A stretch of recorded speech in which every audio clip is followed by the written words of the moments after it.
Yo, we are here in the house of Kurt. Yeah, this bamboo we used for sumpak.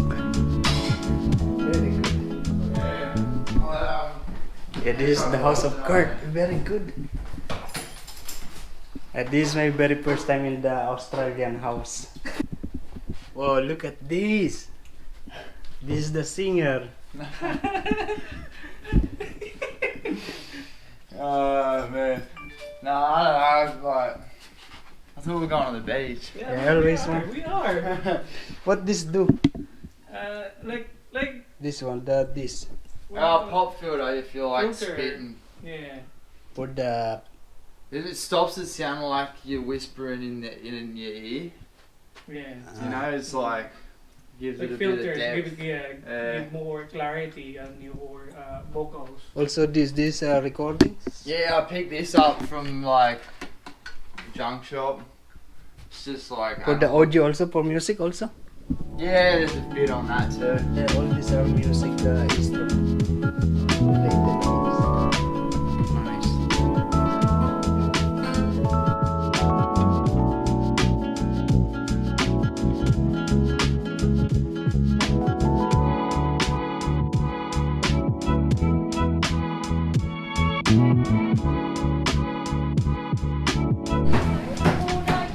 Yeah, I got this cappuccino, and I'm going to drink it in the beach, under the sun.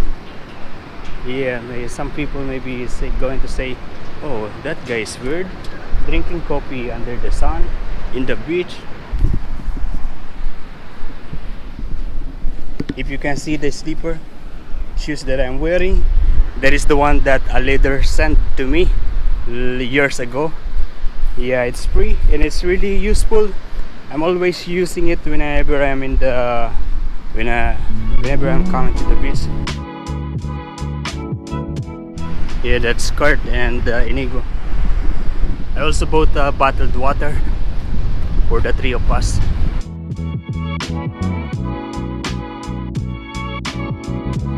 It is scary cold.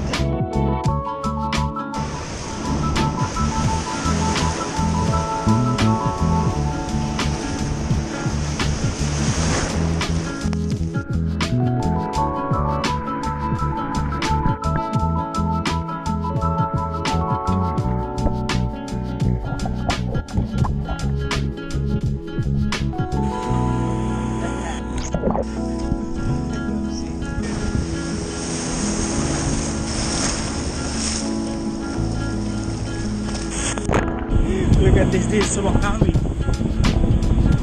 Yeah, wakame. I got some wakame. Fresh wakame.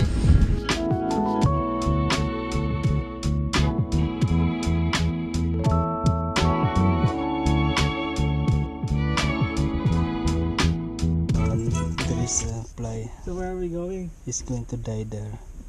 Are you hungry or Yeah. we go home?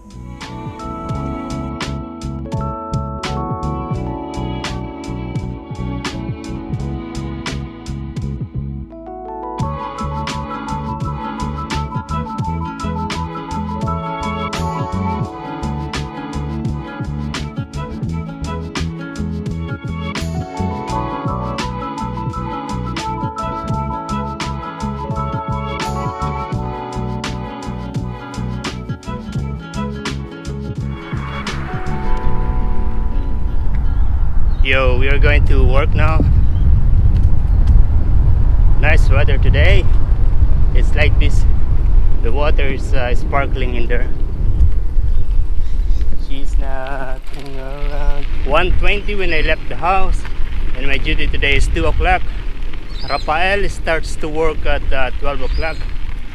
Tonight it is going to be 3 Filipino in the kitchen. I mean, just the 3 of us in the kitchen, and then there is one kitchen hand. I will be in the ladder section, and pastry also, and then Inigo and Rafael will be in the main section.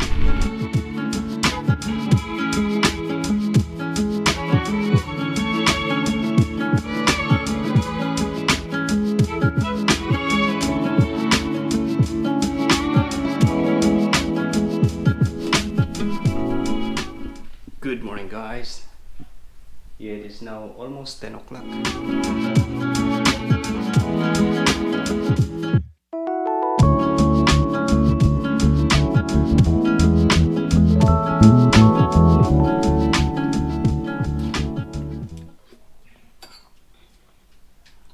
It's not what I expected.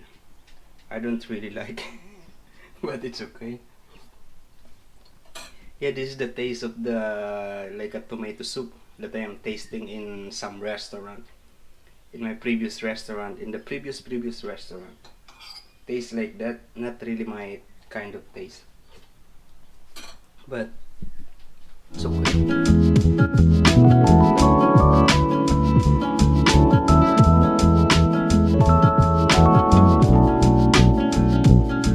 Yeah, we are going to buy something for snorkel. BCF is like a outdoor activity supermarket. Got this $150. $200 life jacket. Isn't it too small? I like it. Okay, I am decided. I'm going to take this one. This is expensive. $60. No, this is good. This is good. You know, I really like walking in a place like this. I enjoy everything that I am seeing. Yeah, but this place is very far from my apartment, so that's why this is the first time that I come here. You see that? All those things, they are beautiful for me. Even if I don't fish, I like it. Yeah, because walking in a place like this, you're going to discover something different that you don't see usually. Yeah, just like this. I don't know what is the purpose. This thing also, I don't know what are the purpose. Is it a backpack one? After morning, You good? I'm going to take this. Yes. So this place is Taylor's Beach, and then here you're going to see the Bunnings, BCF, Super Cheap Auto, and all the other big company shop here in Australia. Yeah, they are not in Salamander, not in Nelson Bay, but here in Taylor's Beach. Taylor's Beach is like 15 minutes from Nelson Bay.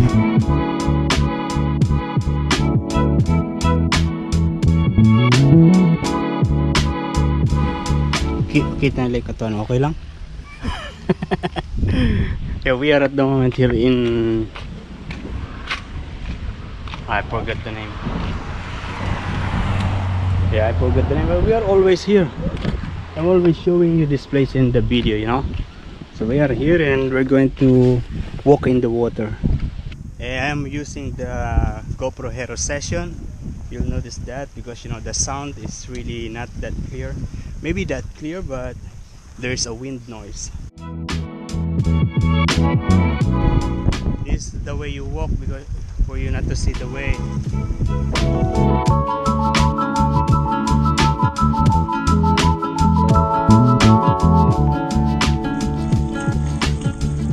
And the very first time that I did the snorkel was on the other side. It's just on the other side, and a lot of comments. I get a lot of comments that I am using the snorkel, this thing, to put inside because I put it like this.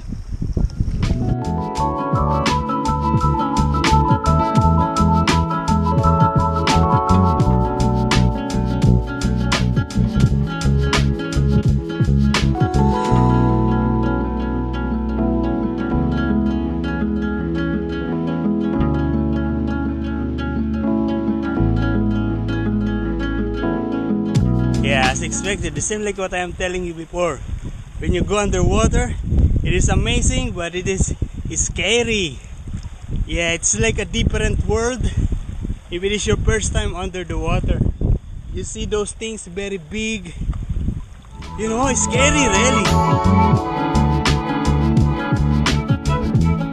Look at that. If you can see, that is a dragonfly trapped in the spider web, and there's one spider in there. Yeah, the dragonfly is really big, but yeah, trapped in the small spider web.